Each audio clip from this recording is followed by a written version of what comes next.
Hello friends, welcome to my channel. आज हम पढ़ते हैं विलियम वर्ड्सवर्थ की poem the tables turn. Tables turn poem जो है वो 1798 में लिखी गई और सेम ईयर यानी 1798 में ही इसे प्रकाशित किया गया। इस पोएम में कवि ने नेचर के बारे में बताया है कि प्रकृति हमें बहुत कुछ सिखा सकती है, प्रकृति से भी हम शिक्षा ग्रहण कर सकते हैं। इतनी शिक्षा तो हमें किताबें भी नहीं दे सकती। तो अब हम पढ़ते हैं इसे line by line.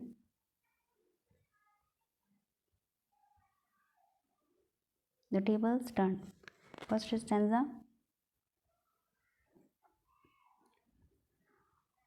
Up, my friends, and quit your books, or surely you will grow double. Up, my friend, and clear your looks. Why all this toil and trouble? अब इसमें विलियम वर्ड्सवर्थ अपने friend से कहते हैं कि up my friend, कि मेरे friend उठ जाओ, एंड क्विट योर बुक्स, और अपनी किताबों को छोड़ दो।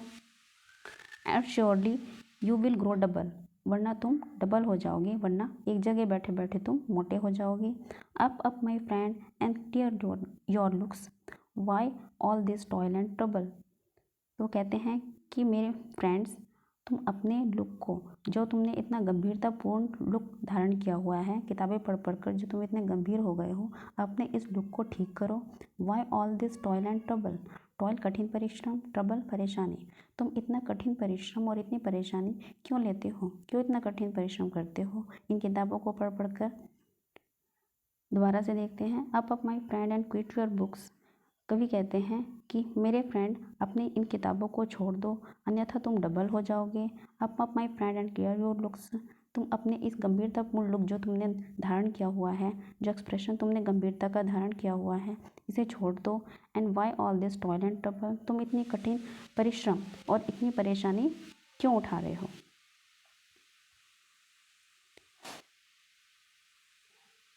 Next stanza. The sun above the mountain's head. अब इसमें प्राकृतिक वातावरण के बारे में कवि बता रहे हैं। वो कहते हैं अपने फ्रेंड से, द सन अबव, कि बाहर आओ और देखो। The sun above the mountain's head, जो सूरज है वो पर्वतों की चोटी पर चमक रहा है। अ फ्रेशनिंग लस्टर मिलो, फ्रेशनिंग तरोताजगी परिपूर्ण, एंड लस्टर मीन्स चमक, मेलो कोमलता। Through all the long green fields has spread,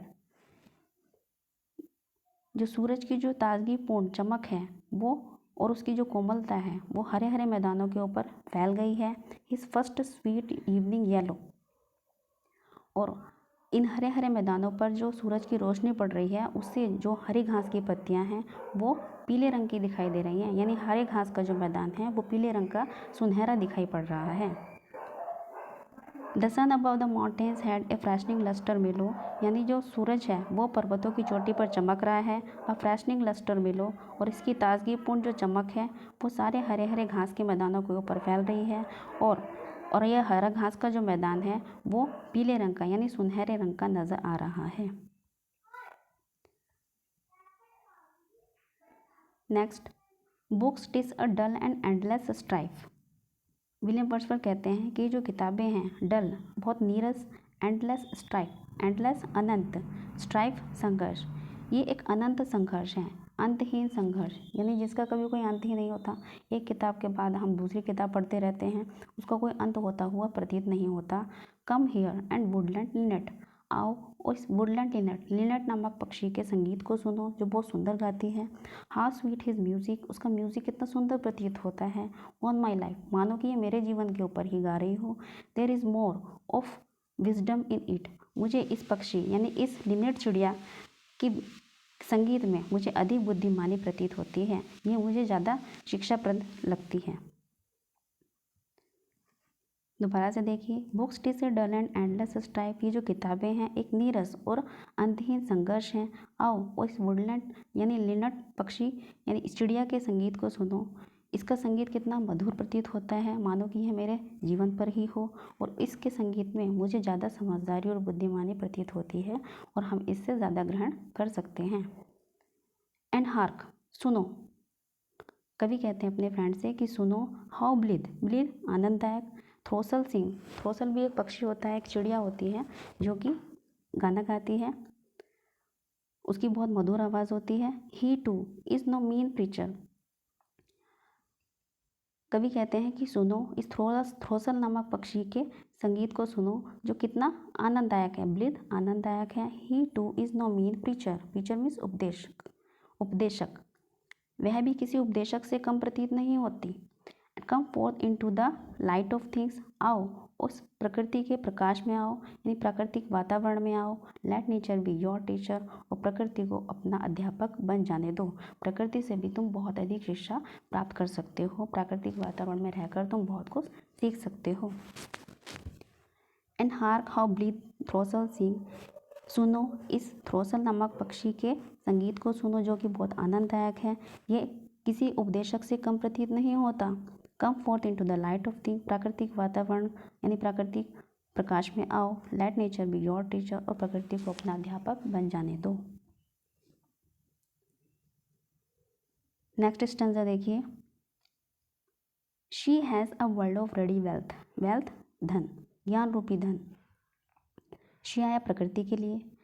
कवि कहते हैं कि she has a world of ready wealth, जो प्रकृति है उसके पास ज्ञान रूपी जो खजाना है, ज्ञान रूपी जो धन है, वो उससे भरपूर संसार है, यानी प्रकृति के पास ज्ञान से भरपूर संसार है। Our mind and hearts to bless, जो हमारे मस्तिष्क और हृदय को ब्लेस करते हैं, आशीष प्रदान करते हैं, हमें सशक्त बनाते हैं। स्पॉन्टेनियस विजडम, स्पॉन्टेनियस बिना किसी यत्न के प्राप्त होने वाला, यानी सहज। प्रकृति से हम सहज ही बुद्धिमानी यानी समझदारी प्राप्त होती है। ब्रीथ बाय हेल्थ, हमें इससे स्वास्थ्य प्राप्त होता है। ट्रुथ ब्रीथ बाय चेयरफुलनेस, और हमें चेयरफुलनेस खुशी, और हमें सच्ची खुशी प्राप्त होती है जो कि वास्तविक होती है। प्राकृतिक वातावरण को देखकर हम वास्तविक खुशी प्राप्त करते हैं जो कि आर्टिफिशियल नहीं होती। तो इससे हमें बुद्धिमानी, हेल्थ और खुशी प्राप्त होती है। She has a world of ready wealth, our mind and hearts to bless, जो प्रकृति है उसके पास ज्ञान से भरपूर संसार है, जो हमारे मस्तिष्क और हृदय को वो ब्लेस करते हैं। और प्रकृति से हम सहज ज्ञान, सहज बुद्धिमानी प्राप्त करते हैं, स्वास्थ्य प्राप्त करते हैं और सच्ची खुशी प्राप्त करते हैं जो कि वास्तविक होती है, बनावटी नहीं होती। One impulse from a vernal wood, very important stanza and very good stanza. One impulse from a vernal wood, vernal बसंत ऋतु को बोलते हैं, इम्पल्स बोलते हैं प्रेरणा को, संवेग को, आवेग को भी बोलते हैं। यहाँ पर वो हम बोलेंगे तत्व। One impulse from a vernal wood, बसंत ऋतु का एक तत्व। May teach you more of man, तुम्हें किसी व्यक्ति से भी ज़्यादा सिखा सकता है, यानी कोई व्यक्ति भी तुम्हें इतनी अच्छी बुद्धिमानीपूर्ण बातें नहीं सिखा सकता जितना कि बसंत ऋतु का एक तत्व। बसंत ऋतु भी तुम्हें बहुत कुछ सिखा सकती है। Of moral evil and of good, evil बुरा, गुड अच्छा, क्या अच्छा है क्या बुरा है, मॉरल नैतिकता, इसकी नैतिकता तुम्हें प्रदान कर सकती है। Than all the sages can, sages बोलते हैं साधु संत, इतना ज्ञान तो तुम्हें कोई साधु संत या बुद्धिमान व्यक्ति भी नहीं दे सकते जितना ज्ञान तुम्हें प्रकृति के वातावरण में प्राप्त हो सकता है। One impulse from a vernal wood may teach you more of man, of moral evil and of good than all the sages can. प्रकृति का जो यानी बसंत ऋतु का जो एक तत्व होता है वो तुम्हें इतना सिखा सकता है, इतना कोई व्यक्ति भी नहीं सिखा सकता।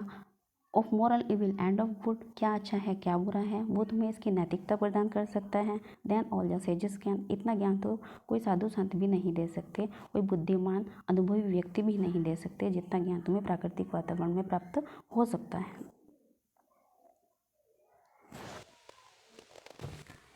Next stanza. Sweet is the लोर विच नेचर ब्रिंग्स, लोर बोलते हैं ज्ञान को, विच नेचर ब्रिंग्स, प्रकृति जो हमें ज्ञान देती है वो बहुत ही अधिक स्वीट आनंददायक होता है।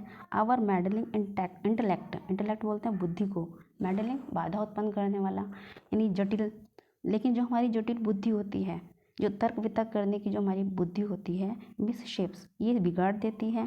ब्यूटियस फॉर्म ऑफ थिंग्स, प्रकृति की सुंदर चीज़ों को बिगाड़ देती हैं, यानी प्रकृति की चीज़ों को हम जितनी भी हैं हम साइंटिफिक तरीके से देखते हैं कि ऐसा क्यों वैसा क्यों, और हम उसकी चीज़ों को तर्क वितर्क करके उसकी नेचुरल चीज़ को बिगाड़ देते हैं।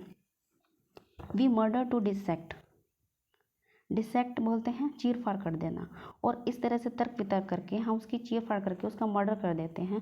एक तरह से हम उसका विश्लेषण कर करके प्राकृतिक चीज़ों का हम उसे उसके रूप को विकृत कर देते हैं, बिगाड़ देते हैं। हर बात में हम वैज्ञानिक यानी साइंटिफिक तरीके से सोचते हैं, इसलिए हम प्राकृतिक चीज़ों को जिस रूप में वो हैं उसे हम वैसे प्राप्त नहीं करते, बल्कि उसे साइंटिफिक रूप से प्राप्त करके हम उसके नेचुरल ब्यूटी को बिगाड़ देते हैं।